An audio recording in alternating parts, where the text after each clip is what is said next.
La Banque de l'AES vient d'être créée avec un capital initial de 500 milliards de francs CFA. Cette initiative pourrait transformer le paysage bancaire africain et soutenir le financement des grands projets économiques du continent. Infrastructure, énergie. Les analystes estiment que cette nouvelle banque pourrait devenir un acteur clé du développement économique en Afrique. Nous allons maintenant vous présenter tous les enjeux et les perspectives de cette institution. Restez avec nous pour découvrir comment elle compte financer l'innovation. Restez connectés pour comprendre l'essentiel. Bienvenue sur ActuAfrique. Et cette banque, nous avons voulu la créer, mais avec un capital de 500 milliards de francs CFA. Et pour vous dire que dans la zone UMOA, la création d'une banque, le capital minimum est de 10 milliards. Il faut se rappeler, il y a encore 5 ans, le capital minimum était de 2 milliards. C'est récemment qu'ils l'ont même porté à 10 milliards. Mais nous avons une banque qui aura un capital et qui a un capital de 500 milliards.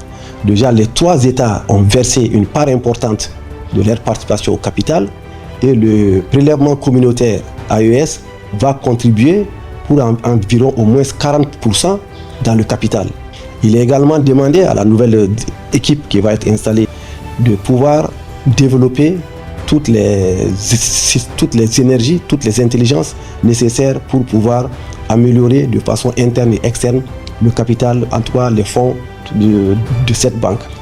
Cette banque va être donc l'instrument qui va permettre à la Confédération de financer tous les projets structurants permettant donc soit d'assurer la souveraineté économique, soit d'être des projets qui intègrent, qui fédèrent. Cette banque peut faire du financement pour les États, pour des projets confédéraux, comme pour le secteur privé, pour peu que ces différents projets du secteur privé soient portés par les États. Et le plus important, c'est toujours l'intérêt confédéral qui sera visé. Donc tout ce qui s'agit de financement des infrastructures, d'énergie, de transport, d'éducation, etc. Ça, c'est des investissements qui seront financés à partir de cette banque.